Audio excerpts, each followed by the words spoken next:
Hello, and welcome to another Win Daily Sports Show. My name is Michael Brazil. I got my man Ghost here with me, and Ghost, the NBA finally did it. The NBA finally did it. We got a bunch of changes. We don't know who the hell's starting in half these games. Chef's kiss. We're right back into the swing of things, buddy. How you enjoying it so far? You having a good time?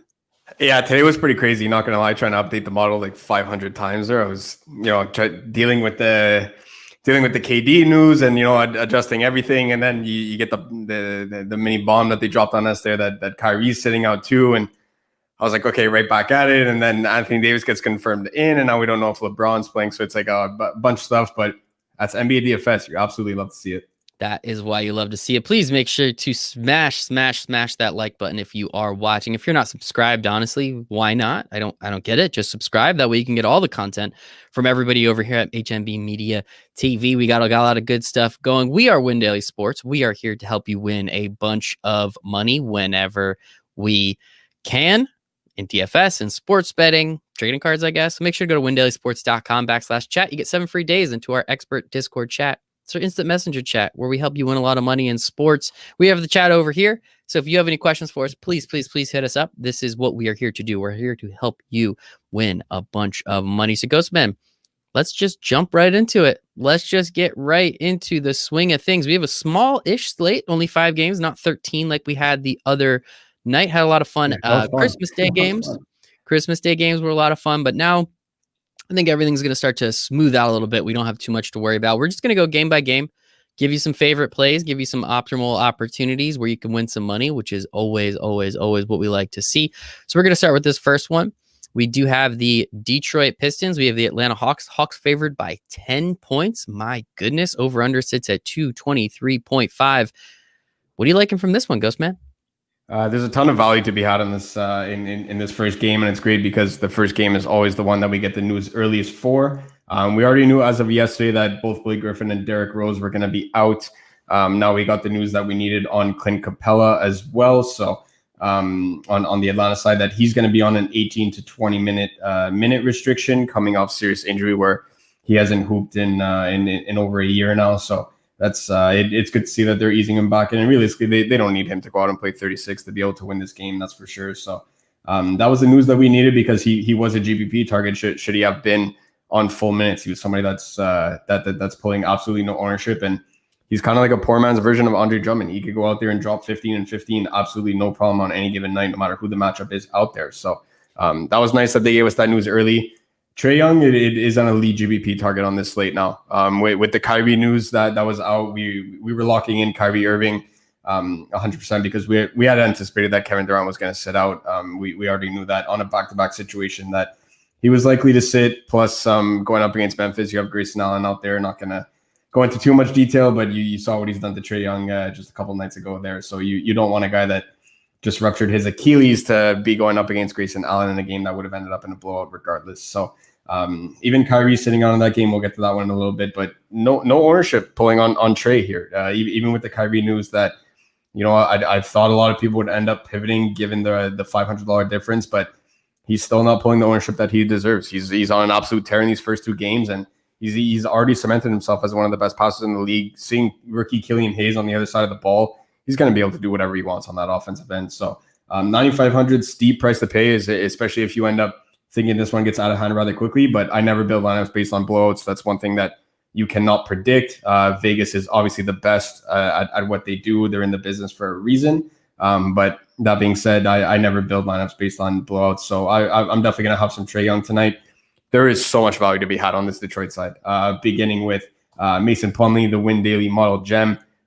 This guy was an absolute beauty for us on opening day at 9% ownership or 10%.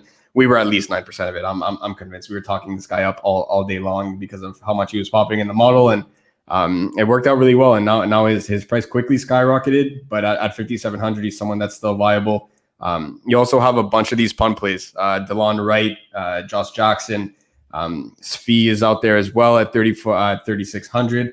And then you have Dumbuya as well, who's a fantasy point per minute machine. A bunch of these guys are going to be able to get the start. So keep an eye on who their starting lineup is. I really do like Josh Jackson, whether he's coming off the bench or starting because of his scoring upside. And of course, we can't forget Jerry Grant as well. 5,900, it's a bit steeper than I would like to play. But if you are playing cash games tonight, he's somebody that's as safe as it gets in that price range.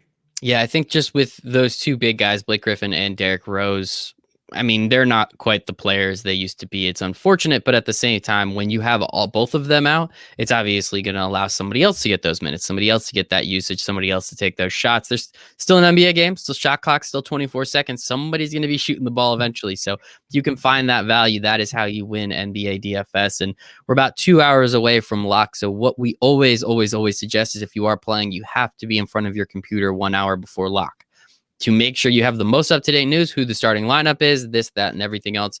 Now, you could also just go to windailysports.com/chat, and we will tell you that. We will tag you, we will notify you, and we will let you know, especially if it's a play we like or don't like, or it changes things like the Kyrie KD news did a little bit earlier today. So always something to pay attention to, always something to have some fun with. And let's move on. We do have the Memphis-Brooklyn game. The line currently sits at Memphis -2.5. I mean, you know, your two best players sit out. It's definitely going to do something. Brooklyn did just lose to Charlotte. They just lost to the fighting Gordon Haywards, if I'm not mistaken, and they did absolutely fantastic. So you love to see it. LaMelo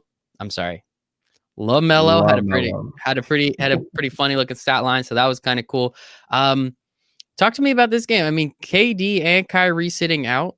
They're a deep team for a reason, right? Like that was the whole thing. Spencer Dinwiddie looks like he also tore his ACL, or at least partial tear, so he'll be back next year. That actually I think is going to be huge for them all year long. But talk to me about this game. I mean, do you think? I mean, the line's still not that far off, right? It's still only 2.5 points. So even without their three of their six best players, they still think this Brooklyn team is going to put up a fight.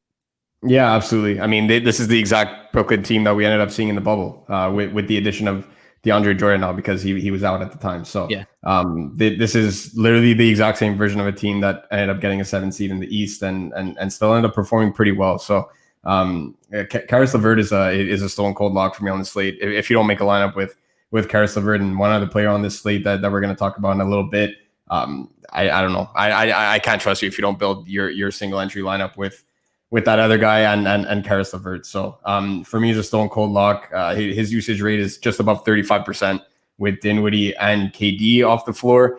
Now you got Kyrie off the floor as well. His usage is going to be over 40%. He's going to absolutely go nuts. We already see what he does in limited minutes coming off the bench, and that's still sometimes end up sharing the court with Kyrie when they end up offsetting, and he's still out there dropping an enormous amount of points. So Caris LeVert is an absolute core piece for me, as well as Jean Morant on the other side. This game is going to have a high total. It's going to be fast paced. Memphis plays extremely fast. It's no longer the grit and grind days of the Memphis Grizzlies with the Gasols and Tony Allens and whatnot. So Ja's carrying this offense, and he's on an absolute tear in these in their first two games of the season, and he's looking to continue on what he did last season. So Ja's got to be a core piece for me, along with Caris LeVert, and then you could end up dumpster diving into this Brooklyn value. You're actually going to have to scroll a lot for this next play. It's going to be all the way down at $3,100, and that's Taurean Prince. He's somebody that is already popping in the model. I got to run another couple updates before lock, of course, but he's going to be going absolutely nuts there at $3,100. He simply not only cannot hurt you, but the upside is there for him to hit at least 25 DraftKings points, where he could produce 8, 9, 10 times his price tonight. So he's going to be another guy that I'm looking at. Then you could venture into these other guys, the Johnsons, the Jared Allens. Jared Allen's going to have a bigger role on offense tonight. He's a guy that people might be overlooking. A lot of people flock to Caris LeVert, and rightfully so. I mean, this guy should be 100% owned tonight. If he's only 40% owned, 60% of the field is dead, in my opinion. But you got to play Caris LeVert. But Jared Allen's also going to be able to have a heavy core piece in that offense. Dylan Brooks has been playing very well in the past 2 games, way underpriced over on FanDuel. If you are playing, I know we have DraftKings up on the screen right now, but I play both sites. And if you're playing over on FanDuel, you need to lock in Dylan Brooks over at $3,700 on FanDuel. That is another stone cold lock for me tonight. Joe Harris, 4,600 seems kind of cheap. I feel like, again, if you're going to have KD and Kyrie both off the floor all night long, somebody's going to have to take a couple threes, right? Yeah, absolutely. I mean, we already saw, I spoke about him on opening day, and with how much KD and Kyrie play in the post, I mean, they're able to kick it out to Joe Harris, and that's exactly what he's there for. I mean, he's a guy that's going to be able to stand in the corner, and he's going to play a very similar style to Duncan Robinson now. Like he was already like that. He was a bit more active on the glass and whatnot, but now with DeAndre Jordan and Jared Allen both healthy, they have a rebounder on the court at all times. So Joe Harris is just going to be able to go to the corner and really just do his thing and bang some threes home. So he's somebody when you're playing these GBPs with over 5,000 people and you need that one guy at low ownership to get you over the hump. He's somebody that could get there just on threes alone. We saw what Duncan Robinson did on Christmas Day, and that was fun because I had a ton of them. So yes. Joe Harris is definitely viable. You love to see it. Let's move on. 8 o'clock start. We have the Utah Jazz. We have the Oklahoma City Thunder. Jazz favored by 9. And it looks like it'll be a fun one. Doesn't look like too many expensive pieces in this game. Donovan Mitchell, Rudy Gobert, Mike Conley, SGA. Should be a fun one, though. Talk to me a little bit about this game. This game's going to be a hard fade for me on DraftKings. More so getting a little bit of exposure on FanDuel. Nothing too crazy, but if you are venturing into multiple lineups tonight and you're taking the approach that, it's a small slate, let me enter 5+ lineups, 10+ lineups, no matter what you're comfortable with. In a single entry or 3 max, I'd recommend fading this game altogether. But when you end up having 3 entries, you could definitely dive in a little bit. Rudy Gobert should have his way here with Al Horford in the paint. I mean, we saw what Al Horford was doing, and he was surprisingly chalk, meaning that he pulled an immense amount of ownership on the last slate. I don't get it. It's still Al Horford, and I understand like he's been okay on this OKC team, and they're just really bad this year. Like they're really, really bad. So he'll be able to get some usage there, but he had 2 cakewalks of a matchup. Now you're going up against Rudy Gobert in the paint. Like, good luck with that, man. So Rudy Gobert is going to be able to bully him all night long on the offensive and on the defensive end of the ball there. So on FanDuel, where the center position is a little bit tricky tonight, you're either going to have too large of a player pool, or you're going to condense it and you're going to miss on that one guy when you end up entering multiple lineups. But Rudy Gobert is definitely in my pool over there. George Hill is another guy, $4,500, getting the spot start. He's pretty much a lock for 22 to 25 minutes at the minimum. Somebody that, again, that veteran presence that they're likely going to move as soon as possible. And you already know Sam Presti was absolutely licking his chops seeing how this guy performed in his first game, because now he's going to try and trade him for another first-round pick, because that's exactly what he does with any player that comes into that locker room that is not named SGA, right? So you already know that they're trying to flip George Hill. So they're going to continue to play this guy. There's no point in making him sit on the bench. Yes, you want guys like Diallo to get more minutes because these are your younger guys, but you still have a trading piece there. You want him to go nuts to be able to maximize his value. So take advantage of that. He's still underpriced at 4,500. If he were to get into that 5K range, that's where he becomes more of a cash play because of the floor that he presents. Yes, he could go for 5 times his price and that's likely the bare minimum that we want to go for cash games. But when we're talking about tournament upside, he does have it here. We saw him put up 34 DK just a couple days ago. So it was nice playing him at 3,400. Not too much of a price increase for me to be completely off of him. But this game as a whole is something that I'm trying to avoid. And then the last piece that I'm considering is Jordan Clarkson. We've been talking about Jordan Clarkson since the start of the bubble, actually. Because of this guy on opening day. I said how big a role he has off the bench, especially with Bogdan being injured. And even with Bogdan back in the lineup now, you see how crucial this guy is to their offense. Mike Conley is not Mike Conley that he was with Memphis, right? So he doesn't have that offensive, like the offensive punch that he used to. So when they need a score and they run him with Donovan Mitchell now, he subs in for Donovan Mitchell. When he has the ball, it's pedal to the metal, and this guy just plays offense. So you absolutely love to see that. At only 4,900, he's somebody that I'm considering in my player pool right now. I love it. And so let's just throw something out there. Spencer Dinwiddie tears his ACL. George Hill, backup point guard. Nets are trying to win. First round pick. It's going to be a late one, no matter what. 28. Yeah, it's probably going to be between 25 and 30 at the highest. It'll at the most, I would say it's going to be at 25. Likely to be between that 27 to 30 range. So yeah, see, like that's a team where people get injured, guys end up making playoff runs, or people are fighting for the playing rounds, and they're like, man, we need that veteran presence, we need that backup guy off the bench that's able to score and kind of provide some leadership in our locker room too. George Hill's going to be that guy. Someone's going to be able to give a first round pick from. They're going to continue playing him. George Hill was on one of the Cleveland teams a couple years ago that went, if I'm not mistaken, right? He was on that team. So I mean, he's got a little bit. He's been in the playoffs a few times. Dude knows what he's doing. I think he could definitely back up and do what you need to do there. So interesting. definitely interesting. Unfortunate about Spencer Dinwiddie, but hey, anything's possible. All right, I think I know one of the guys, maybe two of the guys that you're talking about when constructing some of these lineups. So let me just pop in James Harden and Nikola Jokic. And oh, look at that. John Wall. Oh, look at that. Eric Gordon. Oh, look at that. DeMarcus Cousins all out for this Houston team. Ghost, tell me why you love James Harden so much today. He is the most prolific offense. Like usually I say he's one of, to kind of, be nice out there for anybody that has other opinions or anything like that. I'm kind of veering away from that now. We're here for the hot takes, kind of going a bit more untapped on future shows. James Harden is the most prolific offensive player of our generation. Like that's a fact to me. There is no arguing. There's no KD. There's no any of these other guys. James Harden is the most prolific scorer of our generation. You saw what he did last game, 44, 4, and 17, I think it was, something absurd like that. This guy's going to have the ball in his hands every single time that he's on the court. For every second, he will have the ball in his hands. That's exactly what you want. At 11,200, crazy price, he's still underpriced. I would pay up to $13,000 for James Harden tonight. So when you get him at 11.2, you saw what he did last night, the other night, sorry. He ended up dropping just over 80. I think it was like 80.5 or 79.5. And he barely did anything in overtime. People could say, oh, it's because of the overtime. It's not like he went bonkers in overtime. He barely did anything in overtime. That was Portland's overtime. So like that to me it just shows the amount of upside that this guy has. And even when John Wall is back, he's going to keep doing that. He's going to want to ball out because he's also helping his own case to get traded. If he really truly does mean what he's saying, where he wants out of Houston, what good does he do himself if he goes out there and puts up a bunch of bricks?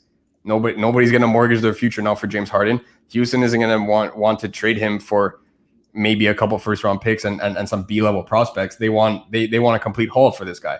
So it's beneficial to both James Harden and the Houston Rockets as a whole to absolutely run this guy into the ground and make sure that he's balling out as much as possible. Jamal Murray is not going to be able to guard James Harden. I love Maul. I absolutely love Maul. Like everybody here knows that. You know that for sure. I love Jamal Murray. Jamal Murray will not be able to guard James Harden. Nobody's going to be able to guard James Harden, period, let alone somebody on this Denver Nugget team. So if you don't make a lineup with James Harden and Caris LeVert, that was the other guy I was talking about when I mentioned Caris LeVert. I said there was another player. If you don't make a lineup with Caris LeVert and James Harden tonight, or at least your single entry build does not start with Caris LeVert and James Harden, I can't trust you. Like that. It is a stone cold lock for me to build 99.99999% of my lineups tonight with James Harden and Caris LeVert. My goodness. And the rest of the field, as Ghost said before, is dead to him, which I think is excessive, but I respect it, Ghost. I respect it. Talk to me about not dead to me. They're dead in the water. Let me rephrase that. I know. I'm just kidding. But we saw, you know what the funniest part about all this is that we saw on, was it Saturday? Anyways, I don't remember that. I believe it was Saturday. When days don't make sense right now. Days don't. For me, it's today, yesterday, and tomorrow. That's how I know my days. I don't know anything past or before that. But James Harden was just under 40% owned on a slate where they are playing with. They have 8 active players, realistically 7, because PJ Tucker just runs for 40 minutes. So they have 7 active players, and you're talking about guys like Sterling Brown, Daniel House. Like, how do you not play James Harden? I would pay $13,000 for James Harden tonight, and I would be 100% comfortable with that. More than comfortable. I would still have him in 100% of my lineups if he was $13,000, let alone at 11.2. For me, it's like you can't not play James Harden tonight. It is the stone cold lock of the entire slate. I love it. Kyrie had a pretty big bump too until he was ruled out, which is unfortunate. So roll with it. Get Caris LeVert, get James Harden. But what about Jokic? I know Adam at Buckham for Life was loving him. I know you were loving him a little bit too, if I'm not mistaken. Talk to me about Nikola Jokic, and is he that third guy in most of your lineups? It's tough to get him in there. Right now, I'm prioritizing Ja, Caris LeVert, and James Harden, obviously. So to be able to work that around there, I'm kind of find myself going right now with the two-way punch of Caris LeVert and Christian Wood in the mid-range versus going Nikola Jokic and one of these $4,000 range players. Christian Wood, again, there's nobody on this Houston team that's going to be able to score outside of James Harden. Like they need Christian Wood and James Harden to combine for 80 for them to even possibly win this game. So like for me, it's and then on top of that, it's like, oh well, they're not going to play if it's not blown out. Who else are they going to play? They have 7 active players. It's not like they could throw in a G League squad. Like they have 8 active players, one of which is PJ Tucker. So they have 7 active players on the court. Like Like who else? Like okay, they're getting blown up by 25. What are you gonna do? You said James Harden and Christian Wood. The other guys are gonna play 40 minutes in a row. Like it doesn't work that way. These guys are gonna collapse. So they have to play 37 plus minutes. You give me Christian Wood at $7,200 and James Harden for 36 plus minutes with nobody else touching the ball on offense. Like you need to play these guys. So for me, it's Christian Wood. He's still underpriced at 72. I would have been comfortable paying up to $8,000 for Christian Wood to be able to get that GPP upside where he could go 6-7 times his price. But at 7,200 for me, that's another guy that I'm going to have at least over 80% exposure to, meaning that when I end up building 150 lines, he's going to be in at least over 80%. And he in my main lineup, which is my single entry contest, where you're only allowed to enter one lineup, that's where he's going to be a lock for me too, just because of not only the floor that he presents, but he has that upside as well. So him and Karis LeVert ended up taking the cake over Nikola Jokic on one of these $4,000 players for me, but Joker's in a smash spot here. This guy's a walking triple-double. I say that every time we talk about him. If you don't know Nikola Jokic as the walking triple-double, you will soon enough. We're only 2 games into the season, not going to get carried away, but he is averaging a triple-double, just putting it out there already on the season. So if the season were to end today, just saying he would have averaged a triple-double. So this guy's an absolute stud. Christian Wood doesn't play defense. Like he doesn't play D. So PJ Tucker doesn't do anything other than run. Christian Wood doesn't play defense. So you get Joker going out there to the 3-point line and dominating in the post. He's not going to do anything, and he's sure not going to want to follow because they only have 7 active players.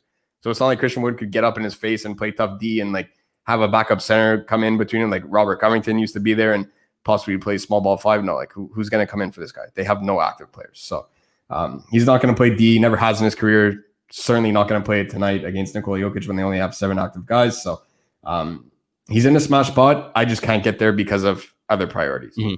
And it's going to be a weird game. Obviously, we saw what James Harden did the other night. Let's see if he can replicate it again. It should be fun, should be interesting. But I guess we will have to see. And now we have the last game of the slate, and of course, I can't find the line anymore. Here we go. Portland and the Lakers. Lakers -4 currently. I think we're waiting on news about LeBron James. I think AD is going to play, and we are currently waiting on news about LeBron James. If he's going to be playing, Ghost, talk to me. How do you like this late game hammer tonight? This game is very intriguing. 5-game slate. There were a lot of different routes that you could take, but now with both KD and Kyrie out, and there ended up being a lot of chalk. A lot of players that ended up pulling some hefty ownership. So people are pretty much sliding in 3 to 4 guys of a group of 6 to 7, and then they're filling out the remainder of their positions, right? So if you want to get different with your studs, this is the game to do it. And I'll tell you why. It's because nobody will be able to swap in this game. So scenario for you is that AD is playing tonight. Like it's confirmed that AD is playing. You're not going to be as high on Anthony Davis if LeBron were to play.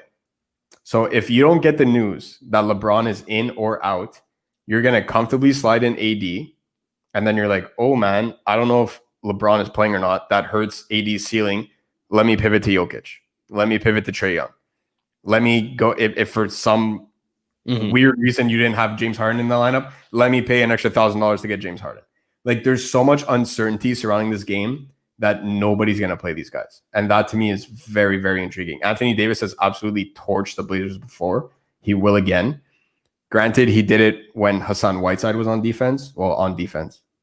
On his own end. On his end of the floor. On his own end of the court. So like, that too, don't look too much at a player's history when deciding, oh, hey, Davis destroys the Blazers. Yes, but Hassan Whiteside is not there anymore. So like you can't really justify that. It's that you're not comparing apples to apples, but nobody's playing these guys. Because the thing is that if like the benefit, even FanDuel has it now, you have what's called late swap, meaning that even after the first game locks, so as of 7:31 Eastern time, you're still able to change your lineup as long as your player hasn't started. So at 7:30 Eastern, you see on the screen, you have Detroit, Atlanta, Memphis, Brooklyn. If you have a player in Utah, OKC game that gets ruled out, you are still able to swap. So the issue with that is that if you're looking to swap Anthony Davis or LeBron James or Damian Lillard, who are you going to swap to? It's the last game on the slate. All your other studs have played. You can't swap to James Harden. His game started an hour ago. He already has 50 DraftKings points by the time that you decide to possibly swap to him. He's already it's done. Your lineup's dead because of you didn't take James Harden. Like, so that to me alone makes this game extremely intriguing from a DFS perspective. I'm going to have a ton of Anthony Davis on FanDuel, not so much on DraftKings, specifically for that reason. Unless we get confirmed news that LeBron is in or out, I'm gonna be overweight on Anthony Davis specifically for that reason, because I'm talking about how you could have leverage in that situation. To play devil's advocate, what happens if LeBron gets ruled in? Anthony Davis's ceiling takes a huge hit when LeBron is in. Mm-hmm. So that to me, it's like you don't have a stud to pay for. If you're talking about a late night hammer, you want to stack Damian Lillard and Anthony Davis, it doesn't get much better than that. You have two premium studs in a marquee matchup that's going to be a tight matchup. That's exactly what you want. And Damian Lillard played like absolute garbage last game. Terrible against Houston. This guy he couldn't hit a shot off the deck. His threes were way off, like Jason Tatum way off, like 5 feet to the left, except they weren't banking in. They were hit it like he looked so bad. And CJ McCollum actually ended up carrying that offense. Don't get used to that. That's going to happen one every 5 to 6 games, if that. So even with Dame's terrible shooting and awful game, he shot 10 for 28 from the field. He still dropped 32 points. Like that to me is you get 32, 5, and 9 out of Damian Lillard, and he had one of the worst games I've seen him play in a really long time. Imagine when his shot ends up dropping. That's a guy that has 50 real points, not DraftKings points or FanDuel points, 50 real points in him anytime he takes the floor, and he has unlimited range. This guy has unlimited. He could shoot it from half court, and it's a legit threat. So like that to me alone, it makes this game really intriguing. I will have one of these lineups in one of those massive tournaments, the ones with 50,000 people in them, because you have to get extremely different to be able to win those. And you always play a tournament to win. You're not playing a tournament to min cash. If you're playing a tournament to double your $15 to 30, take your $15 out and enter a double up.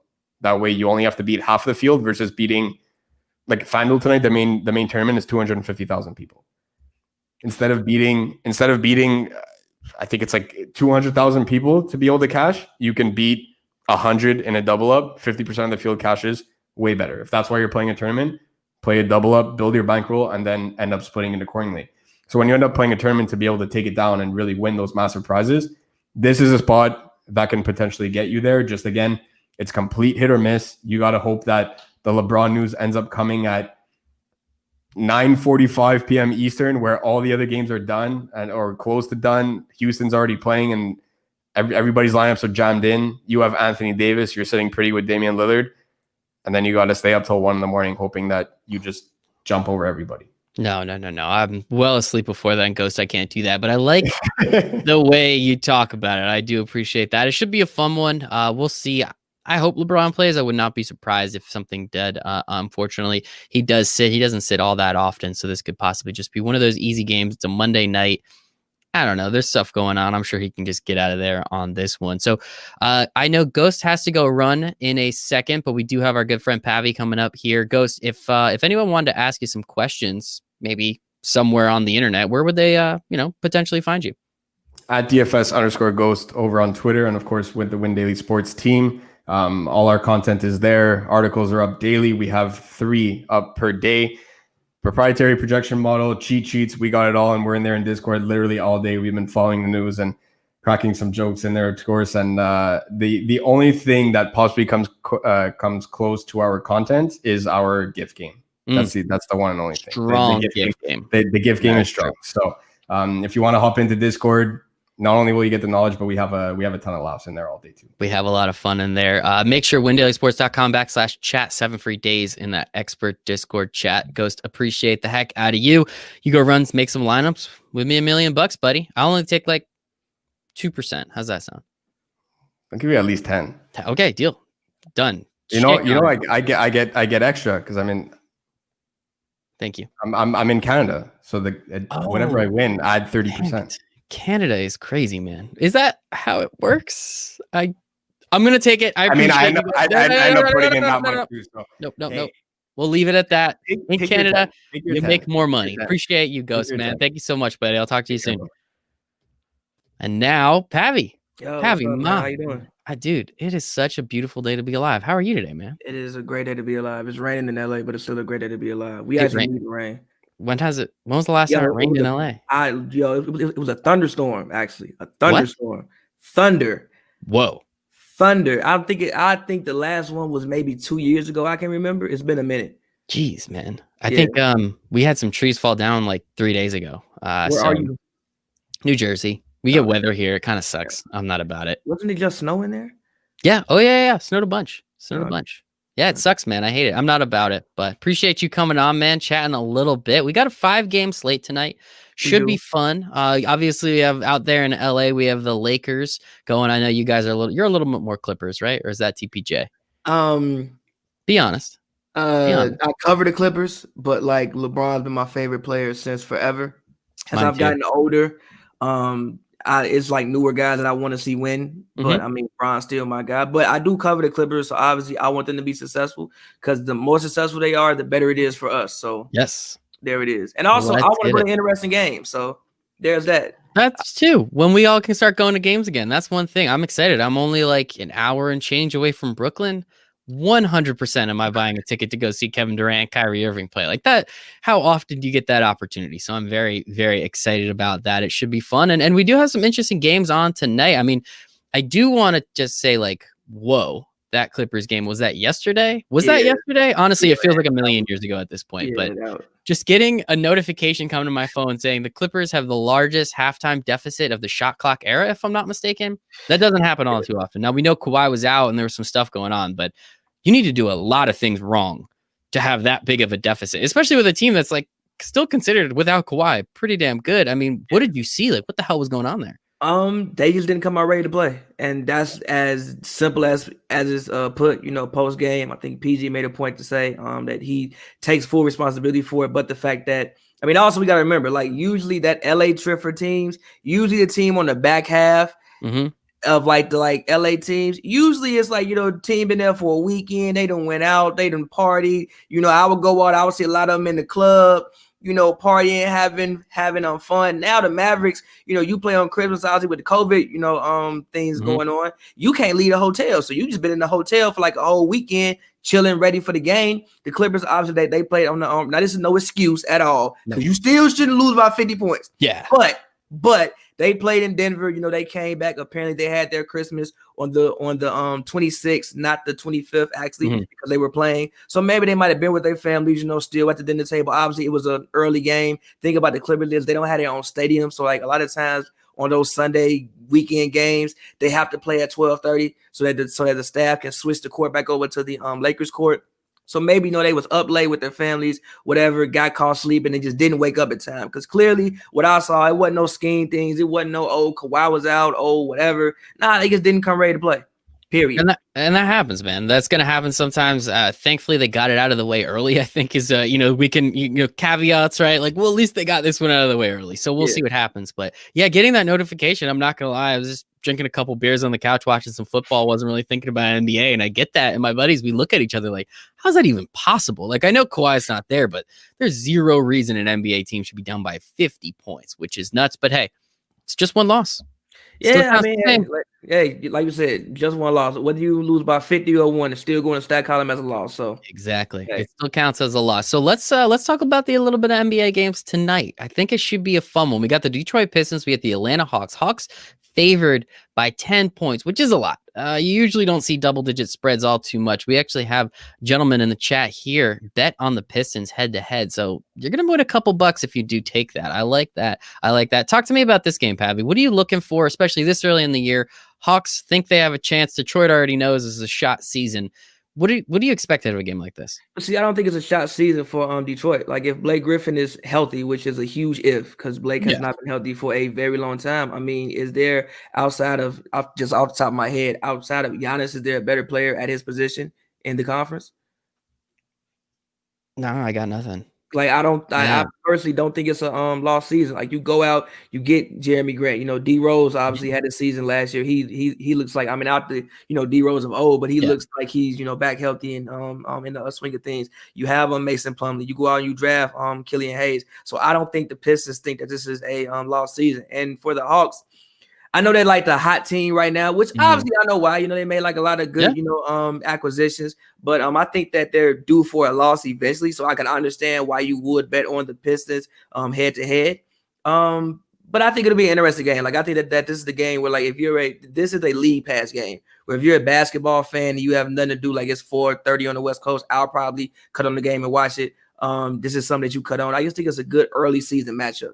Like I don't really have too many takes on things right now because it's still the first week. Guys barely had preseason. Half people not in shape. They probably ain't even practice that much. It's a really, really weird year. But I'm just, like I said, excited to see the Hawks continuous growth. Trae Young has been great to start the season out. The main thing that has impressed me with Trae Young so far is that his shot selection seems to be much, much better. I thought that in the past 2 years, like granted, just because you can pull up from 30 feet and make don't mean you really got to do that as much as he would happen to do that. Now you see him, I think he realizes like, yo, I'm small, but if they touch me, it's a foul. Especially in today's league, I think he's using his body and being very, very crafty. I think he's taking at least 10 free throw attempts in every single game.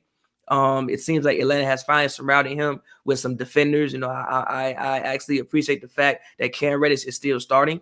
That was the one thing about the Bogdanovich signing that I was kind of worried about because I didn't want Cam to get railroaded. Like I remember even they played the Hawks last year. I think they played the Rockets. And it was one of the games after Harden had all them damn points in 3 quarters where Cam actually did a pretty good job on Harden when he guarded them. So again, I'm just excited to see the continuous growth from a young Hawks team. And for the Pistons, you say it's a shot season. I don't think it is. I think if I'm the Pistons, and look, I got Dwayne Casey, I want to make the playoffs. Personally, it's 72 games. Blake had half the year off. Then pandemic came, so he been sitting. He should be well rested from whatever surgery he had. D Rose should be healthy. They should be a playoff team or at least fighting for the 8th seed, in my opinion. Yeah. And I think there's definitely there's an opportunity, and we have the play-in now, which makes it just a little bit sweeter. I mean, we're already seeing in the NFL, you add that one extra playoff spot, things just get more interesting for more teams. And what does the league want? They just want as many teams in it for as long as possible, because that is why people watch. You want your teams to win. Now, obviously 17 games is a little different, 16 games is a little different than even 72, but I agree with you. Dwayne Casey's a good coach. We saw what he did in Toronto, if I'm not mistaken. So we know what's up. And tonight we have D Rose and Blake Griffin out, so we'll see what happens. But I think you're going to get a lot of that with them this year. They're both old, as you said. They're both kind of injury prone their entire career. So hopefully they can stick around. I'm for it, man. Blake Griffin, I think that dude's hysterical. Not only do I think he's a great basketball player, he's also just a funny guy. So Blake Griffin, come on the show. If you have anything, you're not doing anything, come on the show. I'm sure Pavy and I would love to chat with you, but should be an interesting game. I think it could be fun. A lot of points, hopefully, in that one too. So definitely it'll be interesting. I think the Hawks, I think it'll be fun. You're right. They're totally the hot team because they did all that stuff. And then how do you get hot in the NBA? Do some stuff in the offseason. People will start talking about you. But I do think they did some good things, right? They brought in some good players. They did some good things. Obviously, the Bogdanovich trade you discussed already. Danilo Gallinari went there, if I'm not mistaken, as well. Fella, he's hurt right now, but Clint's there. Rondo was there. Chris Dunn just had ankle surgery, which sucks because I thought that. He's a guy that I would want next to Trae Young. Like with Trae, you want to get as many guys to hide Trae as possible. Trae, don't worry about playing no defense, bro. Just on offense, go out there and give me 30 and 10. We're going to hide you on defense. We're going to make sure that we got all the people around you. We're going to get you some, enforcers. So when you come through the paint, people can't just tackle you and things like that. You just worry about going out there and get 30 and 10. I think that the Hawks did the right thing by building around Trae Young the way that they are at least attempting to build around Trae Young. Yeah, Ghost, who was on earlier, he actually thought the Chris Dunn signing was one of the biggest of the offseason, specifically for that reason, because he can actually go and play defense. And you don't have to worry about Trae Young too much. Not the best on offense, but he can figure it out every once in a while. Yeah, we'll see. He can dribble. Yeah, hey, that's half the game, right? Let's move on. We got the Memphis Grizzlies. We got the Brooklyn Nets. Grizzlies actually favored by a couple points here. We have Kyrie out. We have KD out, but that's going to happen. That's what I was going to say. We knew Kyrie and KD were going to sit a lot this year, especially off back-to-backs. Spencer Dinwiddie, partial tear to his ACL. Doesn't look like he's going to be able to play pretty much the rest of the season.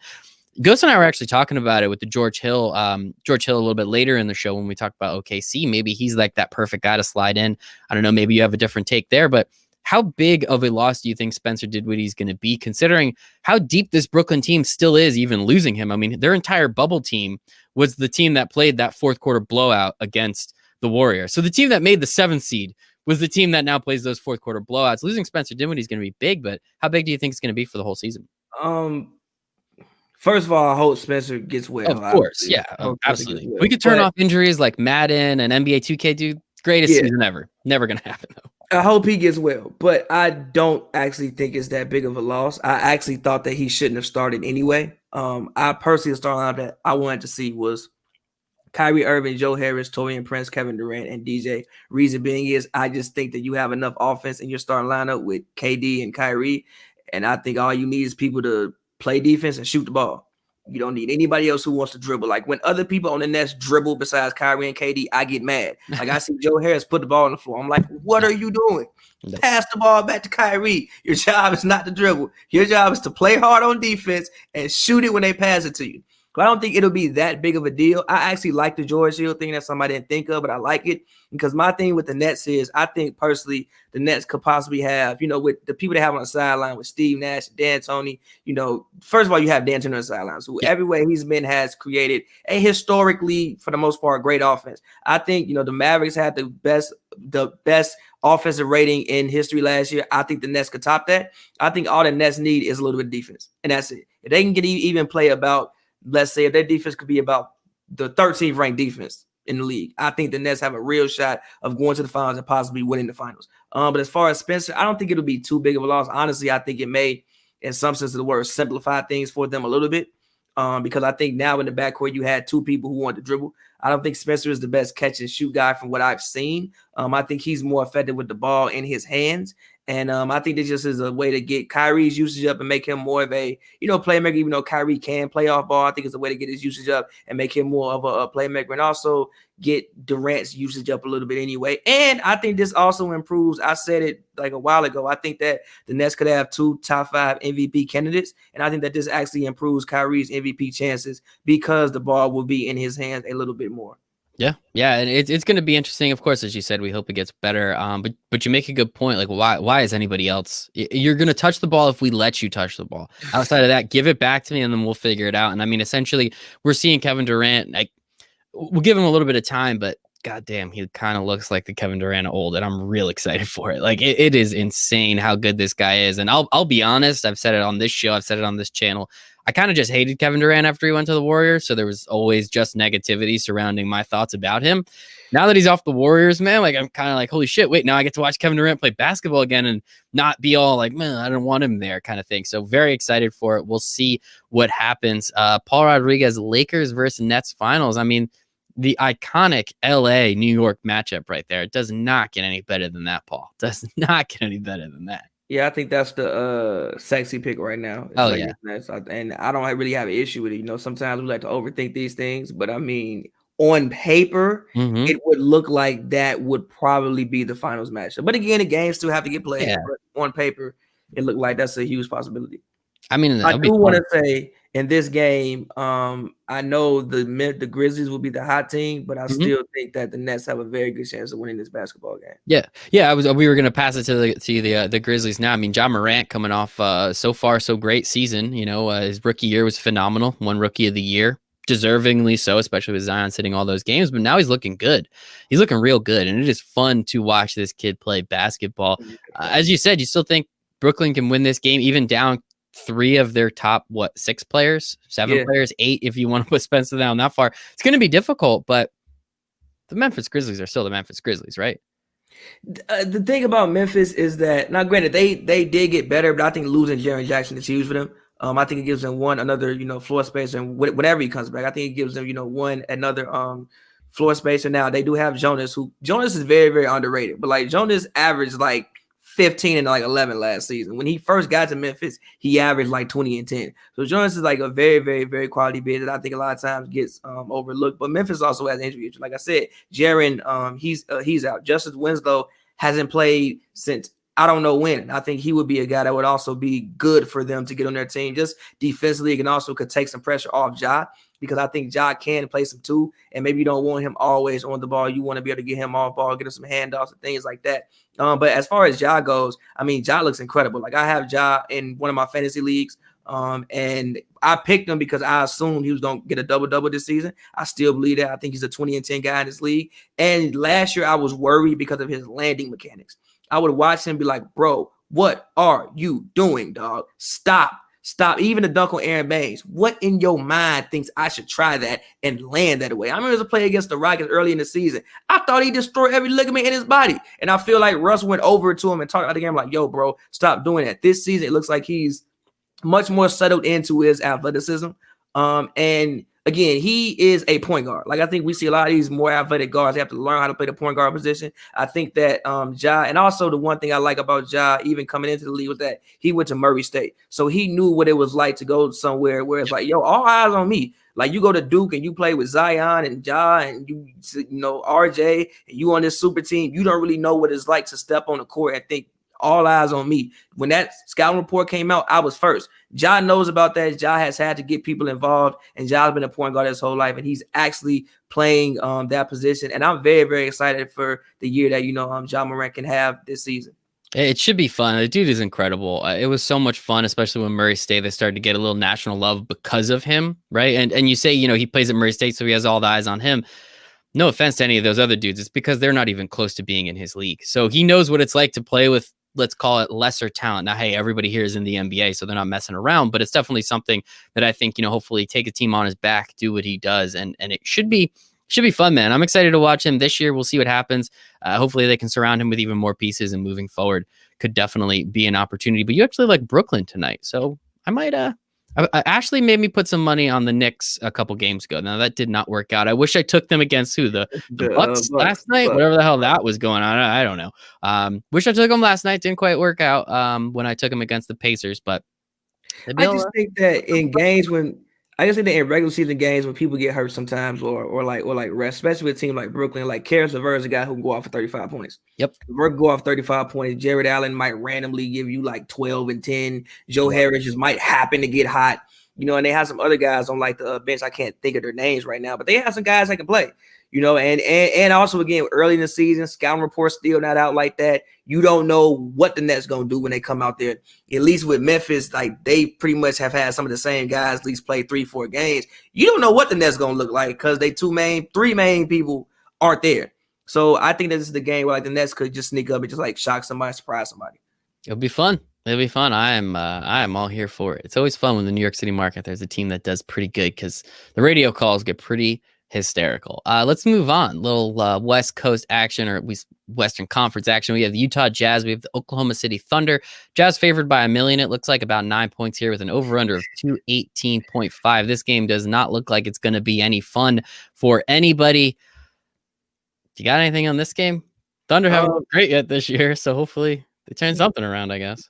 For the Thunder, for one, I think that they're going to play hard every night. Because they got some guys trying to get the hell out of OKC. I'm pretty sure Al Horford want to go somewhere.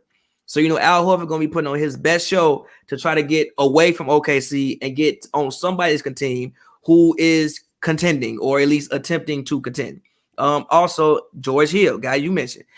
A couple of nights ago, he went crazy. I think he's a guy who's going to consistently show up and play and just be a professional because they want to get out of that situation. But for the Thunder, I think this season is all about just developing, your young guys, seeing what Shay's potential is. Like, is he an all-star or is he a superstar? Darius Bazley, like another young guy. I think he didn't even go to college, so his ceiling is you trying to figure out, what his ceiling is.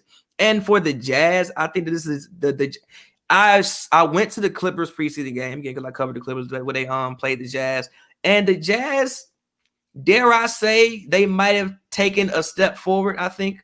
And I think that this is the team that always gets overlooked. But I think that Mike Conley seems like he finally fits in now. Like last season, I felt like it just seemed like he wasn't used to his role. Like he was off ball a lot in Memphis. He never really did that. You playing next to Tony Allen. Tony Allen is not, a playmaker or scorer. He's really just team all defense, baby. Let's go. First team all defense. He's there for defensive purposes. I feel like last year was the first year he played probably in his career where he wasn't hands-on like that. They also picked back up Derek Favors. They had Ed Davis last year, but he was always hurt.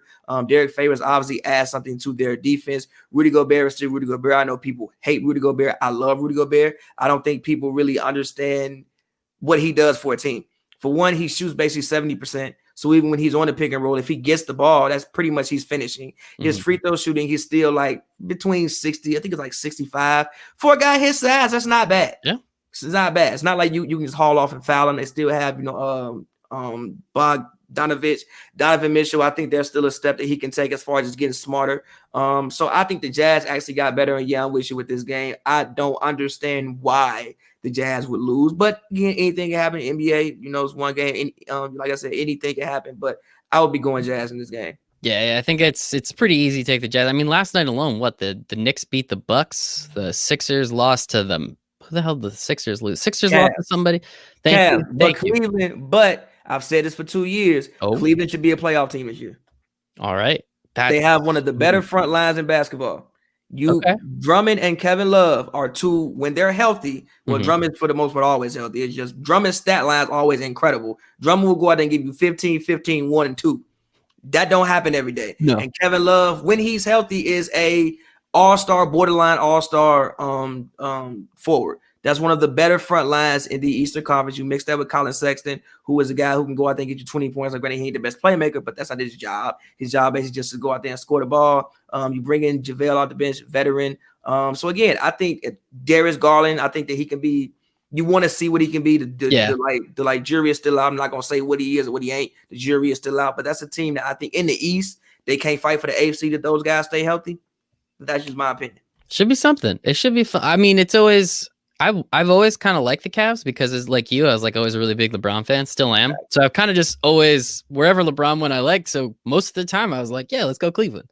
Like, this is kind of cool. Like whatever. And then of course they eventually win. The city burns down. The whole thing. That was always a lot of fun too. So I like it. I mean, I'm all for it, but I don't know. Should be interesting. This game in particular, though, Jazz Thunder. I don't think there's much here. Yeah, maybe I like what you think. A lot of these veteran guys, they just want to get the hell out of OKC. Cool place. I drove through it. Took about 5 minutes. It was nice. Looked at a building. Went on through. But other than that, yeah, I'm sure there's a lot of things, a lot of other places, as you said, with some of these guys. And Sam Presti is just licking his chops, man. He is just, who wants to give me a first-round pick now? And again, George Hill for a late first-round pick from the Nets. I do it.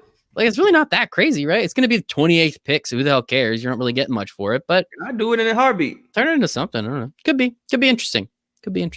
Let's move on. Nuggets. Rockets. Nuggets favored by 6.5. The Rockets, I think, have 8 players again tonight. They can technically field the team. James Harden's going to play 38 minutes, I guess. Dude went absolutely nuclear the other night. As much as I personally do not enjoy watch James Harden playing basketball because I love it. He's incredible. What he can do with it in his hands is amazing.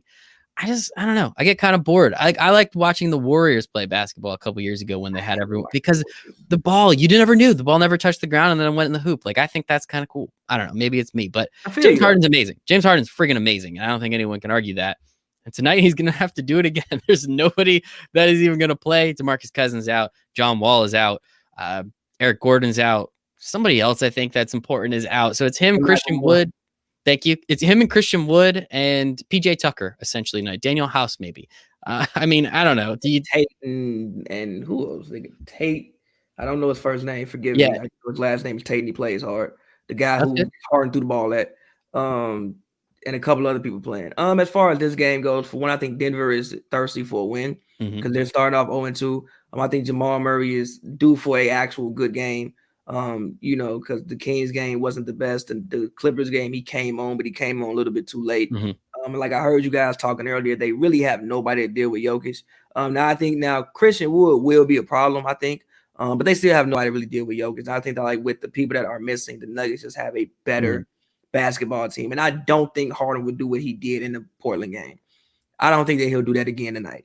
44-17 after hanging out with Lil Baby for 2 weeks is incredible. That's the crazy. Like, think of that. Like, just put that in context. Everyone rips this dude apart for just partying and doing nothing, and then comes out and drops 44-17. That's in an NBA contest. Came out and gave you 44-17. I don't think we'll see that type of performance. And also for the Rockets, I really want Harden to get it together and just work it out because I think they can be a really, really good team.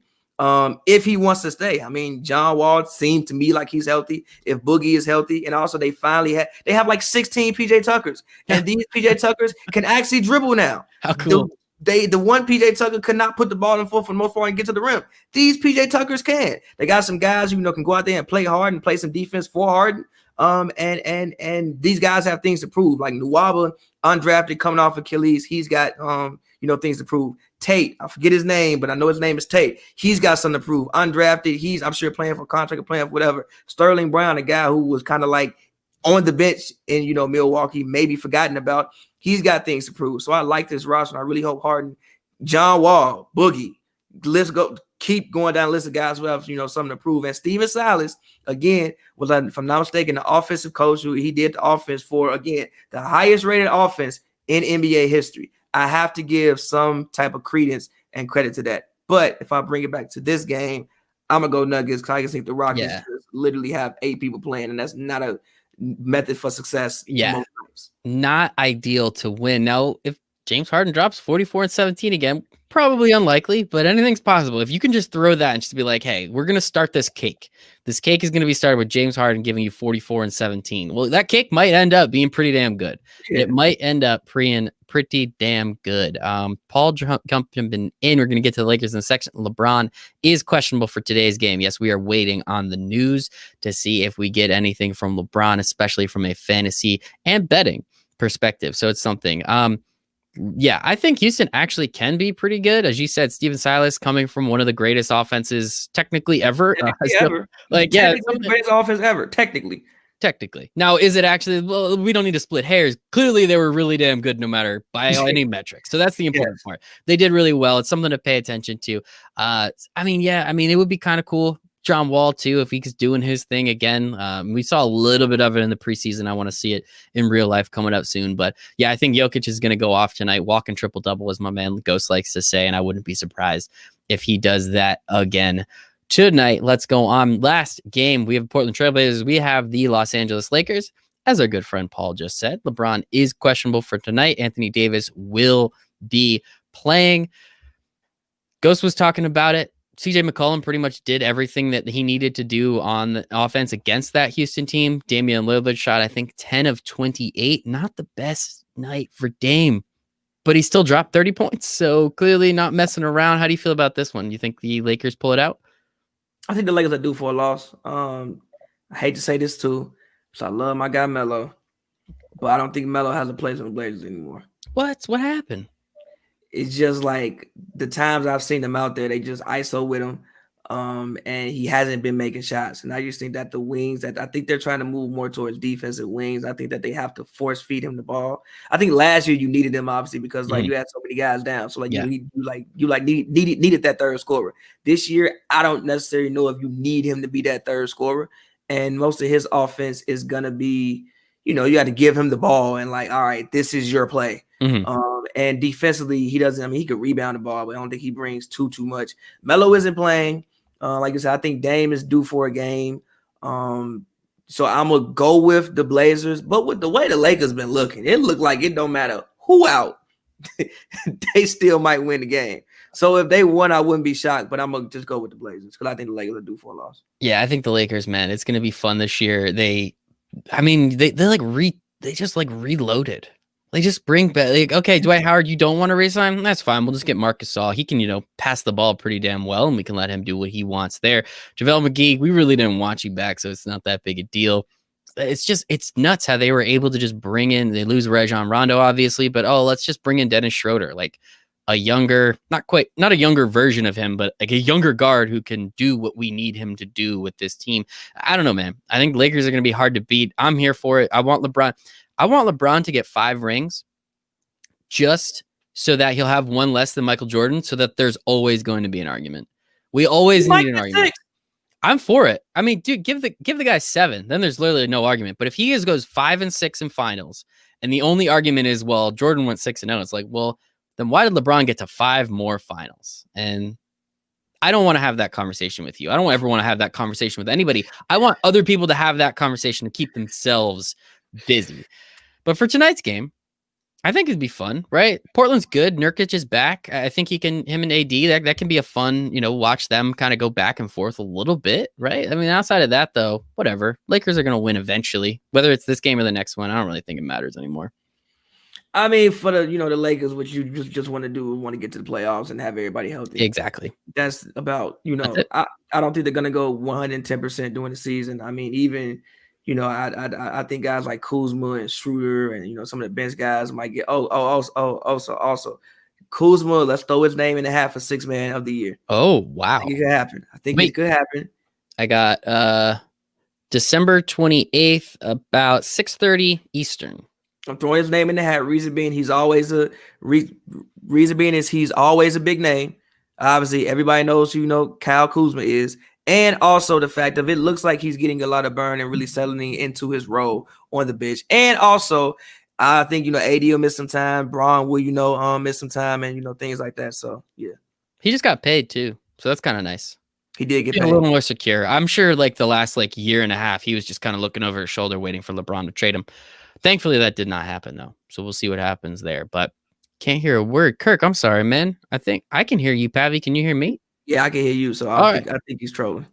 You gotta love the internet, man. You gotta love the internet. Pavy, in case people want to talk to you or hear some of your thoughts or hear some of your music or maybe ask you some NBA questions or even talk about the weekend. Anytime you post something on Twitter about the weekend, I always make sure to comment because Old School Weekend, man. I don't care what anybody says. House of Balloons is the sexiest goddamn CD I've ever listened to. But outside of that, people over weekend songs. Thank you. Fight people over. I will. I don't really care about any of the new shit. I'm not gonna lie. Like some of it's fun. Blinding Lights is cool. Some of that other shit. Blinding Lights cool. It's cool. It's all right. Like I always compare it just to his old stuff. Like every Thursday, legitimately every Thursday, I listen to the whole Thursday CD. Every single Thursday. Because I love it so much. Heaven or Las Vegas, dude. You want to get laid? Throw on Heaven or Las Vegas and just bring a woman over. You're done. I have done many things to weekend songs. Thank you. That's what I will. But we're going to ask you more questions about weekend songs. If you want to find me, you can find me. It's right there at Pavy World. That's on every single website possible. And if you want to check out my music, I have a new song out right now called Letter to My Exes off a future project called Songs About Women. You can type in Pavy on anywhere you like to stream music and type in Letter to My Exes right after it, and it will come up. So thank you for having me on the show. I appreciate you. And yeah. Pleasure's all mine, man. I'm gonna go bet Brooklyn right after this. So I appreciate you. You can find me at Michael1. You can find us at Win Daily Sports, and of course, right here on HNB Media TV. So thank you, everybody. We appreciate each and every one of you. Thank you all so much. Hope you make it a very profitable night in the NBA.